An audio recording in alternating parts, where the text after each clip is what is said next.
Now, going on to the culture part of the podcast, you have Charles Barkley praising Bud Light and telling boycotters to F themselves. Now, I did some research, and it looks like Charles Barkley was a ball player on a hockey team. Kidding. I know some of the sports balls fans are in the audience listening intently.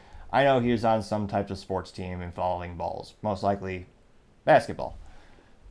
Personally, I'm always more interested in fascinating the business behind sports teams, but I digress. It looks like, I don't know if he had a breakdown, but let's hear what he had to say. I want y'all to drink this fucking beer. That's a tall order. That's it'll hurt your taste buds most likely. I want y'all to drink this fucking beer. I got 3 cases of Bud Light. He's responsible for 50% of all Bud Light sales, allegedly. He just said he has 3 cases? I haven't seen anyone buy a bottle. No, I think I've seen 2 people buy bottles in the past 2 months. So he might be the number 1 consumer right now, actually, now that I think about it. The sales data will be fascinating to see. Hey, and I want to say this. If you're gay, bless you. If you're transgender, bless you. And if you have a problem with that, fuck you. How eloquently spoken, Charles Barkley. So smart, so brilliant. And I'm pretty sure these days he just comments on sports balls. What does Charles Barkley do for a living? Certainly he gets paid to do something. I guess he is a sports commentator still. Presumably, he's an I love how they spin these titles these days. He's a sports analyst. Ooh. Very, very impressive, Mr. Barkley. And again, it's one of those things where I think ESPN was pretty much the number 1 station to fall. And he said it even worse. So another quote that came from him was, quote, "Let me tell you something, all you rednecks," which I should censor that since that's a pejorative term for some people. So I'll rewind. Quote, "Hey, that's not proper grammar. I'm sorry, that bugged me. Lemmy, Lemme. Okay, I'll rewind one more time. I promise we're going to get through this quote as much as it grammatically hurts us. Now, quote, "Hey, let me tell you something. All you rednecks or assholes who don't want to drink Bud Light. Fuck y'all. Hey, y'all can't cancel me," unquote. Well, presumably there are enough people that will watch any sports balls and analysts, so he won't be canceled. He's also, by now, I'm sure he's a millionaire. So I don't know how much of an effect cancel culture would have on him at the moment. Given the ties and the winds of media, I'm certain his job is secure.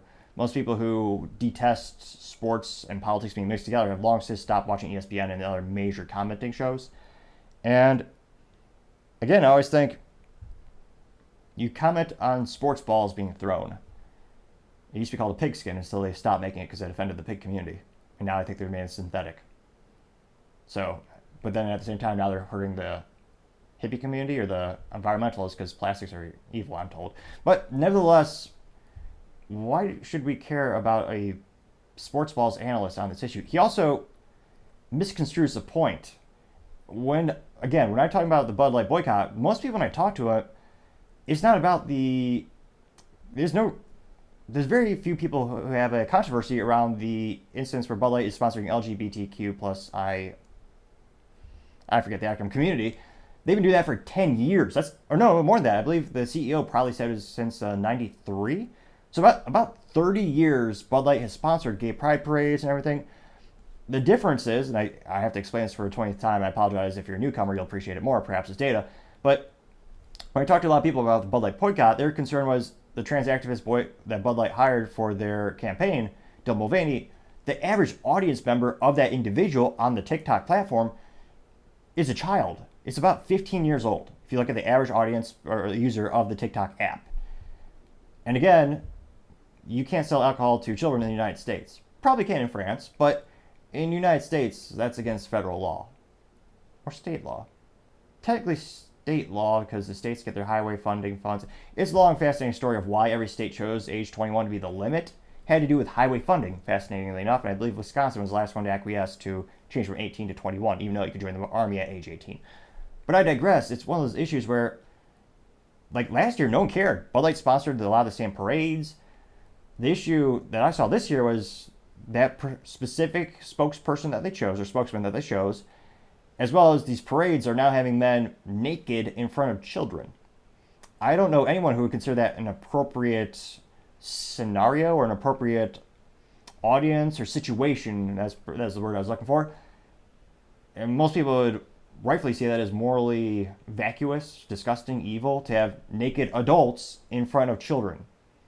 That's what, when I see the comments on Twitter and all these social media sites, that's the big thing people are concerned about when it comes to these specific boycott and why they're upset with these brands now versus before. And some people say those parades have gotten a lot out of hand. They even have sexual, how do you call it? They perform explicit sexual acts in the public with their privates, which used to be called privates for a reason. It'll be interesting to see, do people get behind and boycott Charles Barkley? Or does his fan base stay about the same since most people, maybe they stopped watching years ago? We shall see. Time, as I always say, shall tell. Day. Thank you everyone for taking the time to tune in. Don't forget, we're trying to get to 3,000 subscribers by the end of July, so I'd greatly appreciate it if you click that subscribe button. Also, every time you comment, it greatly helps the channel out. It gets the video shared more. I also appreciate the critique as we try to make the show better and better. Also, don't forget to like the video. And lastly, don't forget to tell your family, tell your friends, tell your coworkers. Heck, tell your enemies, tell anyone and everyone.